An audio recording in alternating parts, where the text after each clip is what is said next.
Madam Speaker, I'm pleased to have an opportunity to speak to Bill C-5 and in particular to dispel some possible misunderstandings about the impact that these sentencing reforms will have on the human trafficking regime in the criminal code.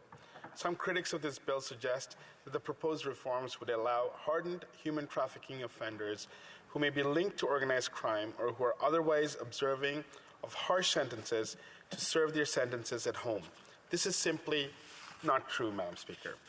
Currently, all offences that carry mandatory minimum penalties of imprisonment in the criminal code are ineligible for a conditional sentence. Bill C-5 would not change this. If the proposed reforms were to pass, offences carrying MMPs will continue to be ineligible for conditional sentences. To be completely clear, the offence of human trafficking, as well as any child-related trafficking offences, carry mandatory minimum penalties of imprisonment and thus would continue to be ineligible for conditional sentences. I want to make clear that when there is no MMP for any provision, CSOs can only be considered by the court in a specific set of circumstances, namely where 1, a sentence of less than 2 years is appropriate, 2, serving the sentence in the community would not endanger the safety of the community, and 3, such a sentence would be consistent with the fundamental purpose and principles of sentencing, including deterrence and denunciation. Our government is committed to fighting human trafficking. With former Bill C-75, which came into force in June 2019, we took measures to facilitate the prosecution of human trafficking offences under the criminal code. In September 2019, we launched the national strategy to combat human trafficking that brings together federal efforts and is supported by an investment of $57.22 million over 5 years and $10.28 million ongoing. This builds on previous investments of $14.51 million over 5 years and $2.8 million per year to establish a Canadian Human Trafficking Hotline, which launched in May of 2019. In February 2021, we also launched the National Human Trafficking Public Awareness Campaign to raise awareness amongst Canadian youth and parents of the misperceptions of human trafficking and increase understanding of the warning signs.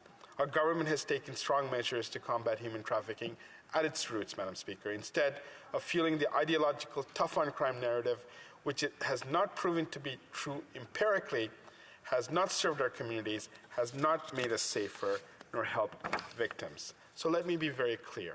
Human trafficking is a serious offense for which courts impose stiff denunciatory terms of imprisonment in the majority of cases, and that is what we and all Canadians expect from our court system.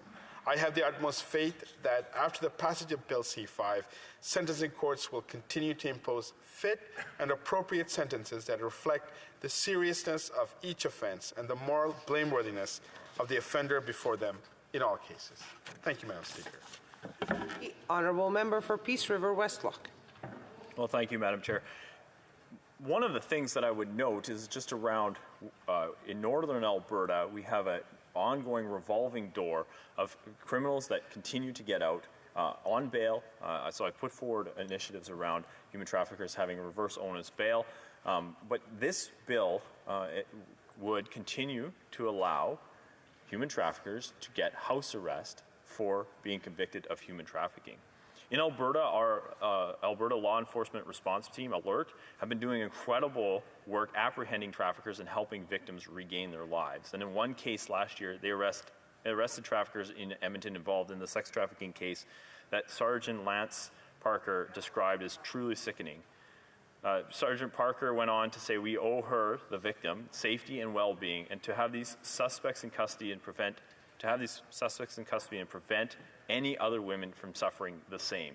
Yet changes in Bill C-5 would allow traffickers like this to serve their conviction at home. I once again ask the Parliamentary Secretary, does he believe that pimps and sex traffickers should be serving their sentencing at home?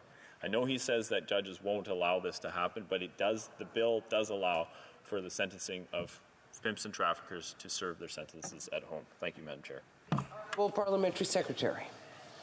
Madam Speaker, Bill C-5 would provide judicial discretion to allow courts to craft proportionate sentences that consider all the relevant circumstances, including factors such as an individual's experience with systemic racism, their history of trauma, or their need for community and health supports. Should Bill C-5 be enacted, the human trafficking regime would not change. Conditional sentences would continue to be unavailable for the offense of trafficking in persons and trafficking of minors. In all cases, courts will continue to be required to impose sentences that reflect the seriousness of the offense and the moral blameworthiness of the offender.